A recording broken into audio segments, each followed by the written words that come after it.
വിപ്ലവത്തിന്റെ മണ്ണെന്ന് വിളിക്കുന്ന പുന്നപ്രയിൽ വരെ ആരാ ലീഡ് ചെയ്തത്?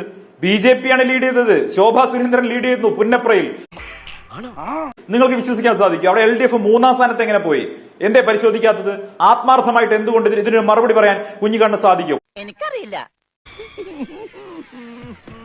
കുഞ്ഞിക്കണ്ണൻ താത്വികമായി വിപ്ലവ വർത്തമാനം പറയുന്നതിനപ്പുറം എന്തുകൊണ്ട് പുന്നപ്രയിൽ നിങ്ങൾ പുറകോട്ട് പോയി? വേണ്ട, കണ്ണൂരിൽ മുഖ്യമന്ത്രിയുടെ ബൂത്തിൽ എങ്ങനെ BJPയുടെ വോട്ട് ഇരട്ടിച്ചു, എങ്ങനെ പയ്യന്നൂരിൽ ഇരട്ടിച്ചു, എങ്ങനെ കല്യാശ്ശേരിയിൽ ഇരട്ടിച്ചു? എത്ര സമയം സംഘടന തുടങ്ങിയിട്ട്? കുറച്ചു നേരമായി. ഞാൻ കുറച്ച് ലേറ്റ് ആയി പോയി. താത്വികമായ ഒരു അവലോകനമാണ് ഞാൻ ഉദ്ദേശിക്കുന്നത്. എങ്ങനെ തളിപ്പറമ്പിലും അതുപോലെ തന്നെ കണ്ണൂർ ജില്ലയിലെ നിങ്ങളുടെ പാർട്ടി ഗ്രാമങ്ങൾക്കുള്ളിൽ എങ്ങനെ ബൂത്തിലിരിക്കാൻ പോലും BJPക്ക് ആളെ കിട്ടാത്ത സ്ഥലങ്ങളിൽ എങ്ങനെ BJPക്ക് വോട്ട് വർധനമുണ്ടായി?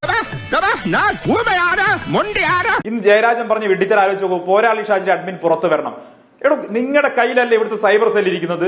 ഈ നാട്ടിലുള്ള സാധാരണക്കാരായ ചെറുപ്പക്കാർ പിണറായി വിജയനെതിരെ വിമർശനം ഉന്നയിച്ചു കഴിഞ്ഞാൽ അയാൾക്കെതിരെ കേസ് എടുത്തുകൊണ്ട് അർദ്ധരാത്രിയിൽ വീട്ടിൽ പോയി തൂക്കിയെടുത്ത് കൊണ്ടുവരുന്ന ഈ കേരള പോലീസിന് പോരാളി ഷാജിയുടെ അഡ്മിനെ കണ്ടുപിടിക്കാൻ സാധിക്കുന്നില്ലേ?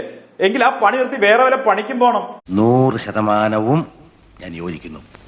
2 ഓലക്കീറോ വെള്ള തുണി എടുത്തോളൂ, എന്നെ മൂട. അങ്ങനെ ഒന്നും ഞാനും ആലോചിക്കാതിരുന്നില്ല. അപ്പൊ എല്ലാം പറഞ്ഞ പോലെ വണ്ടി കിട്ടോ